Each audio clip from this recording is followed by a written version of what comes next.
Alors, bonsoir, que le shiur, Bezat Hashem soit pour la guérison rapide de la réfouache, Clément. Julie Batsara. Julie Rachel Batsara.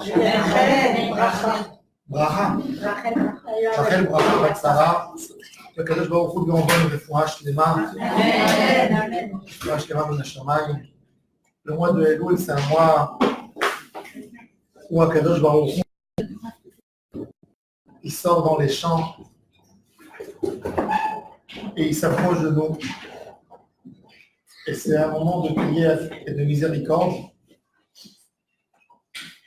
Le Rav de Brisk disait, dans le texte de la Tfila, on dit Avinu Malkenu, notre Père, notre Roi. Cette prière de Avinu Malkenu est venue de Rabbi Akiva. Il y avait une année où il n'y avait pas de pluie. Et tout le peuple s'est rassemblé à la synagogue. Ils criaient, ils déchiraient leurs habits, ils criaient. Et personne sa prière n'a pas été exaucée. Rabbi Eliezer, le grand Rabbi Eliezer, il est descendu devant la Théba, il pleurait. Rabbi Akiva, il est descendu devant la Théba. Il a dit 6 mots et la pluie est descendue. Il a dit Avinu Malkenu, Chatanu lefanecha, Rachem alenu. Notre Père, notre Roi, même si nous avons fauté devant toi, aie pitié de nous et pardonne-nous. Et la pluie qui descend. Et donc de là vient le Avinu Malkenu. Tout de suite, on va voir c'est quoi cette idée de Avinu Malkenu. Alors il a expliqué, le Rav de Brisk, il a dit pourquoi notre Père, notre Roi. Un père ou une mère avec son fils, ils veulent tout donner à l'enfant. Un père ou une mère qui passe devant un magasin de jouets avec l'enfant, et l'enfant il regarde la vitrine, il dit je veux ça, et je veux ça, et je veux ça. Les parents, s'ils auraient pu, ils auraient acheté tout le magasin, ils lui auraient remis à la maison. Un père, il veut tout donner, mais il ne peut pas tout donner. Il est limité par rapport à ses moyens, ses capacités de donner. Un roi, c'est le contraire du père. Il peut tout donner, mais il ne peut pas tout donner. Akadosh Baruch Hu, il peut tout donner et il veut tout donner. Ça dépend de nous, comment on demande. Dans cette histoire de Avinu Malkenu, la Gemara nous raconte que quand Rabbi Akiva, l'élève de Rabbi Eliezer, il descend, alors imaginez-vous le grand Rabbi Eliezer, le Rav de Rabbi Akiva, énorme en Torah, il fait une prière d'1 heure pour avoir de la pluie, et le ciel, rien du tout. Rabbi Akiva, il descend devant la Théba, il met le talit, il dit 6 mots, et la pluie qui descend. Et le peuple se posait des questions. Le grand Rabbi Eliezer, il n'a pas fait descendre la pluie. Rabbi Akiva en 6 mots. Et une voix qui sort et qui dit, pas parce que celui-là est moins sadique que l'autre. Parce que Rabbi Akiva est moins rigoureux. Il ne fait pas cas, même si on l'a vexé. Il ne fait pas cas. Il n'est pas moins grand en Torah, même pas en Doudou Charlie. Israël Salanter, il pose la question, il dit, qu'est-ce que ça veut dire? Il n'est pas plus grand que celui-là. Celui-là, il pardonne tout le monde et celui-là, il ne pardonne pas. Et dit Rabbi Eliezer, sa méthode d'enseignement, c'était la rigueur pour mieux enseigner. Il avait ce caractère, pas parce qu'il était rigoureux, mais parce qu'il devait transmettre sa transmission pour que les élèves étudient. Il fallait qu'il ait un comportement rigoureux. Alors Akadosh Baruch Hu, il dit, je ne donne pas la bracha par la rigueur. Si on veut avoir la bracha, si on veut tirer une réfouache, on a besoin de changer quelque chose en nous. La plus grande mitzvah de faire, c'est de pouvoir pardonner, c'est de ne pas agir par rapport à notre caractère. Il y avait une femme à Jérusalem,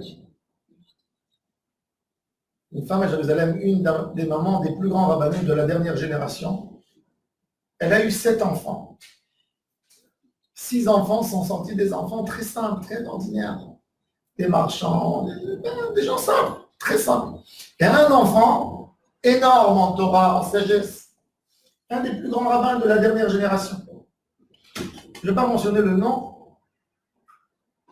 Et on lui a dit, comment ça se fait que cet enfant est sorti érudit en Torah Et les autres, très simples, mais vraiment très très simples. Elle dit, je suis une femme simple. Mais cet enfant, je vais vous raconter son histoire. Elle a dit que quand elle était, au début qu'elle était enceinte, à l'époque, à Jérusalem, il y avait le jour du linge. On faisait le linge. Le jour du linge, c'est pas comme aujourd'hui. On fait 2 machines à laver par jour, 3 machines à laver, on met tout, on verse un verre de savon, hop, après il y a le sèche-linge, bientôt il va y avoir une machine qui va repasser tout seul. Il n'y avait pas tout ça. Il y avait le jour du linge. Le jour du linge, on prend une casserole énorme, on prend du savon, on prend du bois, et on frotte. On frotte les habits toute la journée, on lave, on frotte, et après on accroche sur des cordes sur le toit, des cordes qui font 7, 6 mètres. Il fallait mettre tous les habits de toute la semaine, les habits blancs, etc. Et entre les femmes, parce qu'ils habitaient dans un immeuble, donc chaque jour, chaque femme de l'immeuble disposait du toit. Donc elle monte le dimanche, elle fait son linge toute la journée, elle est enceinte, difficilement elle va. Quand elle a fini, il y avait une voisine qui pensait que c'était son jour à elle. Donc elle monte en haut, elle est furieuse, elle voit le linge accroché sur les cordes. Qu'est-ce qu'elle fait? Elle descend en fureur à la maison, elle prend un ciseau, elle monte en haut et pac, elle coupe les cordes et tout le linge mouillé qui tombe sur le toit et qui se salit. Elle monte en haut, après 1 heure, 2 heures pour voir le linge, elle voit tout sale. Et une voisine qui lui a raconté, l'autre elle est venue, elle t'a coupé. Elle dit, elle était sur le toit, elle voulait faire un scandale, hurler, tellement ça lui a fait mal. 7, 8 heures de te mettre, et on vient, on t'enlève, on te jette tout par terre. Elle a dit, regardez le ciel, elle avait les larmes de colère qui descendaient, elle a dit, pour Hachem, je ne vais pas parler un mot, je ne vais rien dire. Elle refait le linge, elle réattache, elle fait les nœuds. Cette femme, elle s'attendait à une guerre mondiale, c'est ce qu'elle voulait. Et elle voit qu'elle ne dit pas un mot. Donc le lendemain, elle tape à la porte, elle amène un gâteau, elle demande pardon. C'est le mari qui ouvre la porte. Qu'est-ce qui se passe? Elle lui raconte, elle dit quoi? Elle dit pas. Ma femme, elle m'a rien dit. Elle n'a même pas raconté à son mari. Elle a dit, dans ce moment-là, j'ai senti quelque chose qui a bougé. Dans mon ventre, j'ai senti comme si on m'a redonné une autre neshama spéciale pour cet enfant. Et j'ai eu un enfant qui est sorti d'un gaon dans la Torah. Le début, le vrai changement, il ne se passe pas rien qu'avec les mitzvot qu'on fait pour Hachem. Pour Hachem, c'est facile de donner une mitzvah. C'est beaucoup plus compliqué quand il y a quelqu'un à la maison qui t'a dit un méchant mot et tu n'as pas répondu que pour Hachem. Ça, c'est Amahavir al Midotav. Quand on veut une délivrance, la Gemara nous dit Amahavir al Midotav, Mochalim lo al kol peshav. C'est quoi Amahavir al Midotav? Rashi dit Midot, c'est le caractère. Quand un homme il a un caractère nerveux. Il a un caractère d'agir, il ne laisse rien passer. Et là, tout d'un coup, il s'arrête, il change son caractère. Alors, Akadosh Baruch Hu, il dit, tu as changé ton caractère, moi aussi je vais changer le décret pour toi. Amahavir al midotav, mochalim lo al kol peshav. Tout celui qui travaille, qui n'agit pas, qui pardonne, on lui pardonne tout. Le mois de Elul, c'est un mois où on doit réparer. On ne change pas vite, c'est difficile de changer vite. Quand on vient le mois de Elul, on se lève au Selichot, on fait des mitzvot, on fait de la tzedaka, on est proche d'Hachem. Mais entre nous, on sait que le lendemain de Kippour, ça y est. Alors quand on est en train de faire un jeu avec Hachem, non, on ne fait pas un jeu. On montre à Hachem que le vrai juif qui est en nous, c'est le mois de Elul. Dans l'année, c'est difficile, mais on veut. Mais vouloir, le changement commence quand on a envie de changer. Si on n'a pas envie de changer, si on se dit qu'on n'a rien à réparer, tout le moussard, tout ce qu'on apprend n'aide à rien du tout parce qu'on ne veut pas changer, on ne veut pas évoluer. C'est vrai que nous tous on dit avec des phrases, c'est facile de dire on veut évoluer. Mais c'est beaucoup plus difficile que ça. Quand on parle d'un changement, comme ils ont dit les philosophes grecs à l'époque, יותר קל שינוי הצבע משינוי הטבע. Michael Jackson, lui, il a changé sa couleur. Mais le caractère, c'est beaucoup plus compliqué de le changer. De changer un caractère, un homme qui est coléreux, qui maîtrise et qui ne se met pas en colère, c'est compliqué. Yitzhak Abravanel, Don Yitzhak Abravanel, le grand Abravanel, commentateur de la Torah, qui était le ministre de la Finance du Portugal avant l'expulsion des Juifs d'Espagne du Portugal en 1492.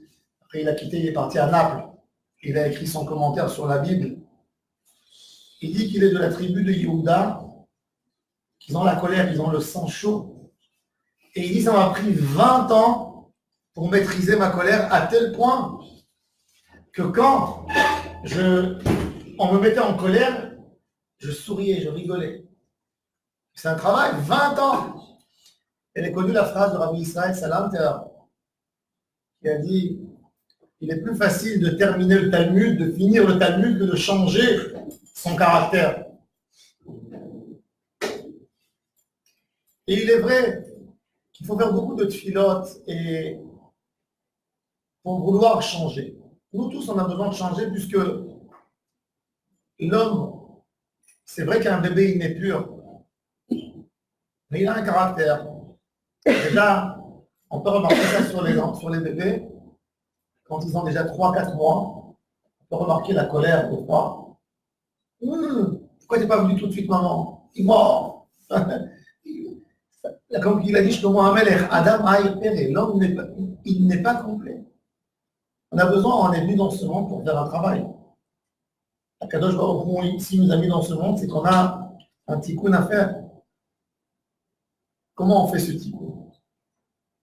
Comment on fait ce tikkun puisque 95% des gens, ils sont sûrs et persuadés que c'est les hommes les plus complets qu'il y a dans le monde. La preuve, c'est que quand quelqu'un nous fait le moindre de critique, on veut le manger. On n'est pas capable d'accepter.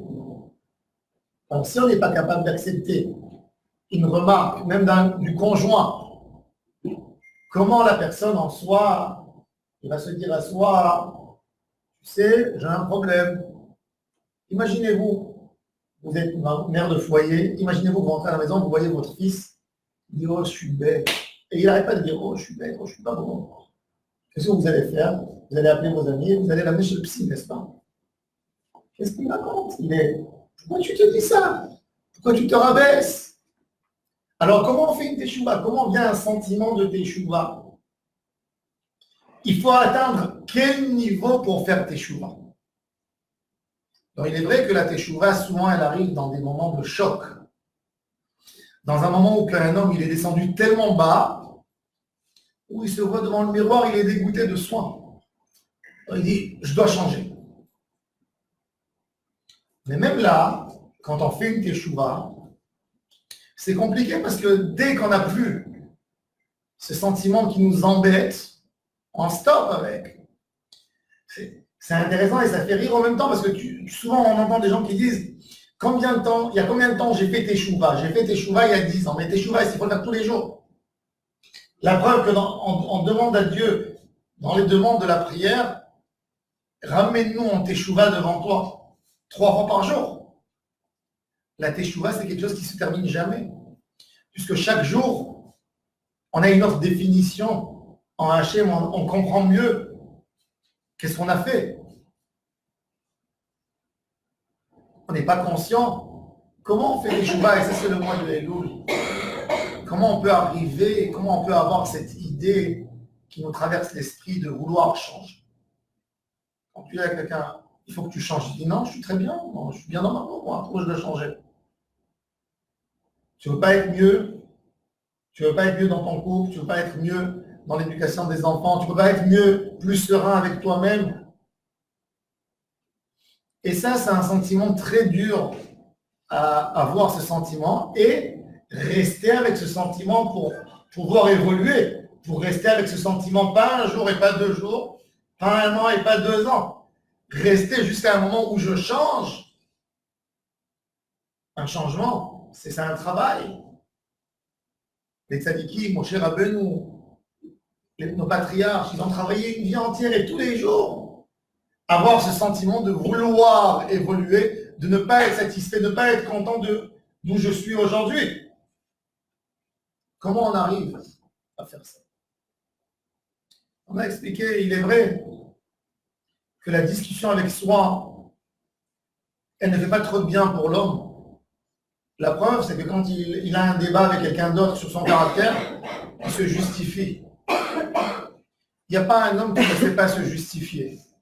Si on prenait en IQ et en sagesse ce que l'homme est capable de se justifier, le niveau des réponses aurait été plus élevé que Einstein, avec ce qu'on arrive à répondre pour justifier nos comportements. Rabbi Nachman de Breslev nous dit que quand un homme regarde et affronte ses fautes, des fois il peut se faire plaisir de penser sur la faute. Au lieu d'atteindre le bon résultat, de faire une teshuva, de quitter, il est content, il est satisfait, ça lui donne, il pense, il languit. Donc il dit, prends la faute, mets-la dans un tiroir, tu n'es pas capable de l'affronter. J'ai rencontré un ami dimanche, et je lui ai dit, allez, dis-moi quelque chose de sympa. Alors il m'a dit, Elul, c'est l'acronyme Assour Leitgaot, Assour, Ve'assour Leityaesh. Il est interdit de se vanter, de dire, t'es bien, je n'ai rien à réparer.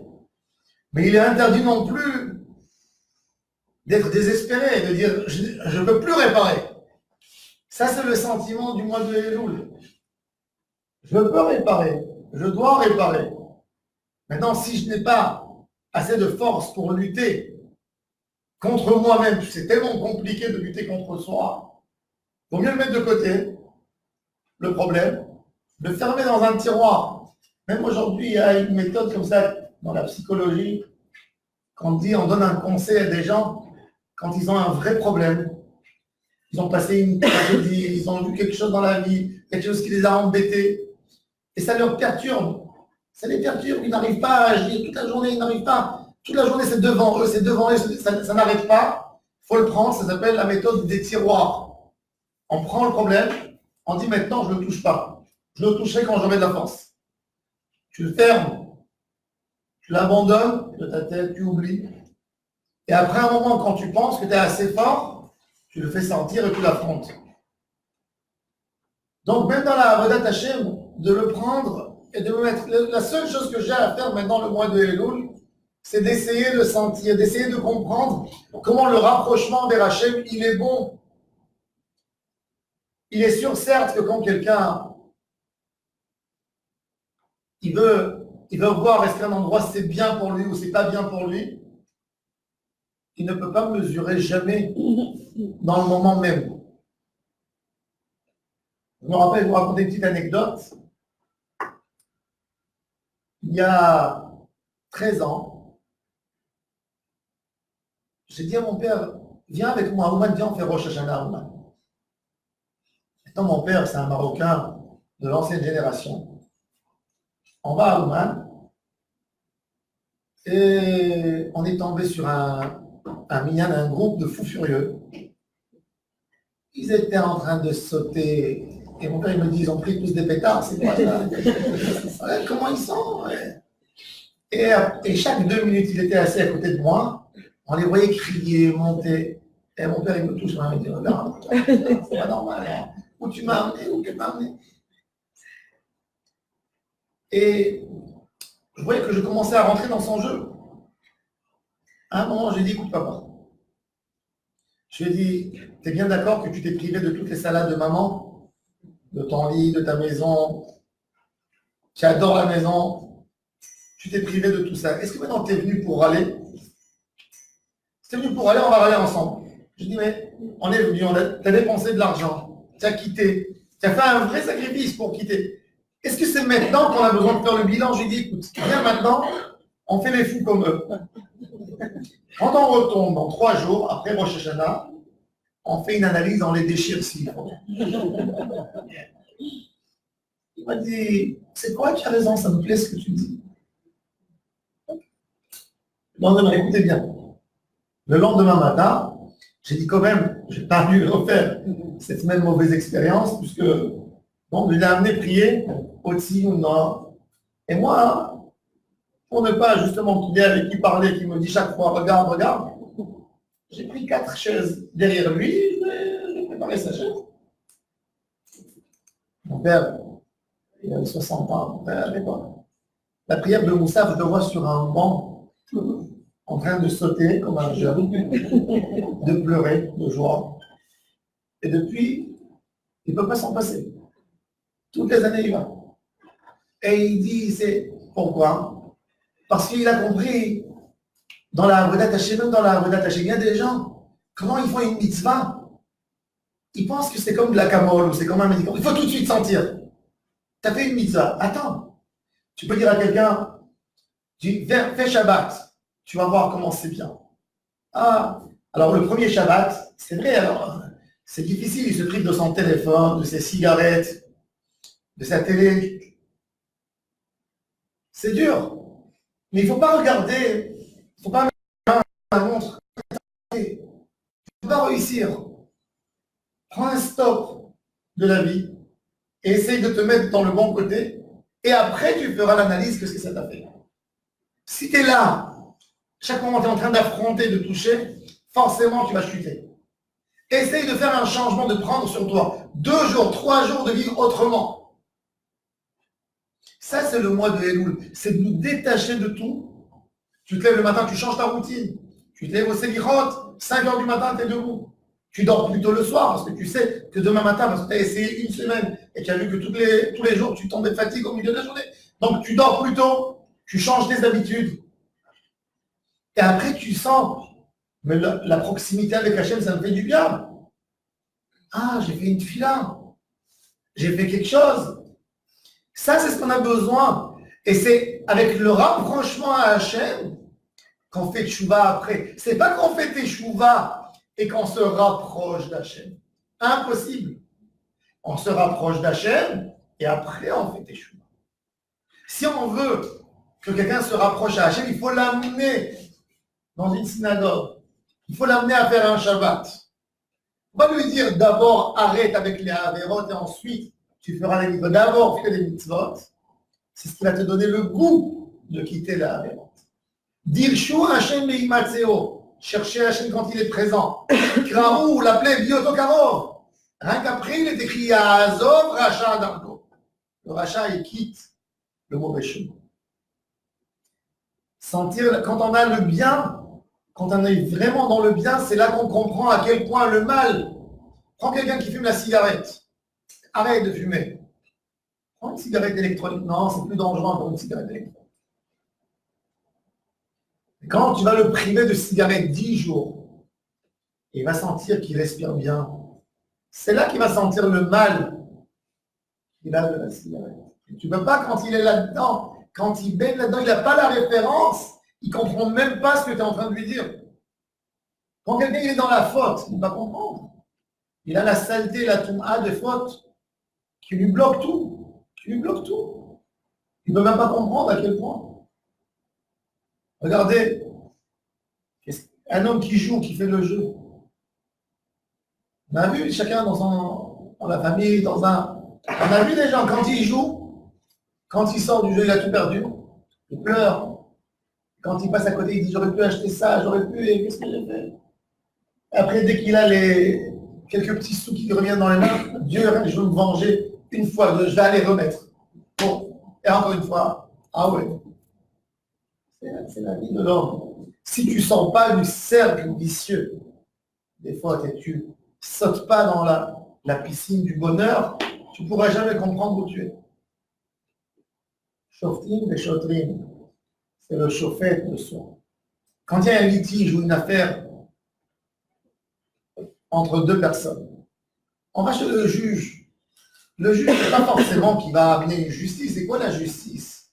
La justice, c'est de trouver un arrangement, d'expliquer, de convaincre les deux côtés qui a raison et qui a tort. Puisque avant de venir chez le juge, pourquoi l'homme a fait pourquoi c'est un besoin d'avoir un juge? Parce que quand il y a deux personnes qui sont en train d'affronter un l'autre, chacun dit, c'est moi qui ai raison. C'est moi, c'est moi. Donc le juge qui est troisième personne, il voit d'une autre manière, il essaie de leur expliquer de sa manière à lui, comment lui il voit les choses. Ça c'est le jugement. C'est ça le juge. Comment être le juge de soi? Beaucoup de filotes. Mais c'est pas mal que ça aussi. Elle a dit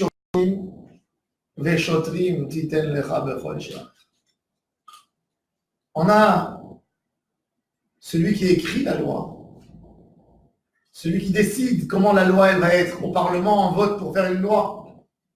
Mais un Parlement ne peut pas faire passer une loi s'il n'y a pas la police qui garde la loi. Ça, c'est le choter. Tu as décidé de prendre pour toi une bonne décision, de faire un vrai changement avec toi. Tu as décidé de te mettre en tsniout. Tu as décidé de faire mieux ton Shabbat. Tu as décidé de faire une tfila. Est-ce que tu as un policier, tu as bien un policier qui est là pour te dire fais, ne lâche pas. Combien de choses dans le monde on sait qu'il faut changer? Toute l'humanité est convaincue que, aujourd'hui, tout le monde est convaincu que le pétrole, que le feu, que la pollution, elle nous abîme le monde. Regardez les scandales qui sont passés là aux Bahamas, etc. On comprend. C'est des choses qui changent. C'est des choses qui changent. Et quoi? À Paris, il y a eu le contrat de Paris. Il y a eu 180 pays qui ont signé pour réduire la pollution. Chacun il dit non, moi je vais réduire, moi je vais me priver de mes avions, moi je vais me priver de ma route, moi je vais me priver du chauffage. Moi, le Chinois il se prive. L'Indou se prive. Et chacun il dit, ils comprennent tous, c'est mauvais, qu'un jour, ça va nous tomber dessus. On comprend pas, la philosophie c'est beau, et chaque fois on a d'autres articles, comment le monde aura lieu dans 30 ans, etc., etc. Mais on n'est pas là pour oser, pour faire le vrai changement. Du moment qu'on est arrivé à la conséquence qu'il faut changer, qu'on a quelque chose qu'il faut, il est où le policier que tu as mis pour vraiment rester là-dedans? Ça, c'est le choter. Bechol she'arecha, la Torah nous dit, c'est quoi Bechol she'arecha? Alors, Bechol she'arecha, c'est les portes du corps.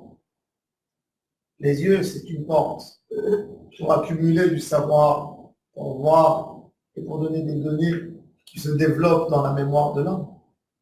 Les oreilles, ce qu'on écoute avec les oreilles, ce qu'on sent qui nous amène. La bouche, un homme va goûter dans sa vie, jusqu'à l'âge de 40 ans, 10 000 goûts différents. Vous savez, c'est quoi? Combien de données ça donne dans la tête? Combien de mots on entend? Un enfant, jusqu'à l'âge de 10 ans, il a appris 30 000 notions autour de lui. Mais comment on lui enseigne? Qu'est-ce qu'on lui fait rentrer dans la tête? Et il faut avoir un chauffette pour savoir ce que je fais, c'est bon, c'est pas bon.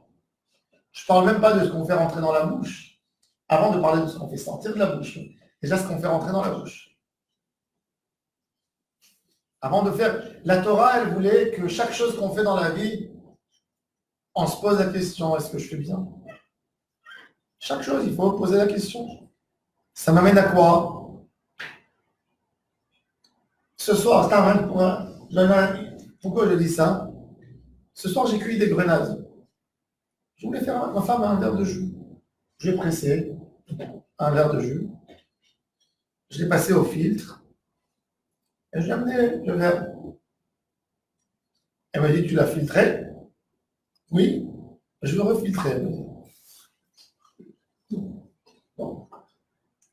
Elle m'a dit, regarde, il y a un petit truc là. Je lui ai dit, non, la grenade, elle était belle, elle était propre. Je prends une cuillère, je tire doucement, doucement, un petit morceau blanc comme ça, comme une petite écharde. Je prends sur ma main, met à la lumière et ça commence à bouger.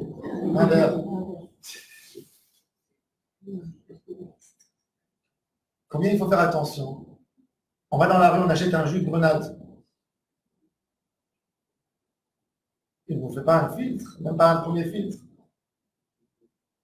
Ce qu'on vérifie, on va dans un restaurant.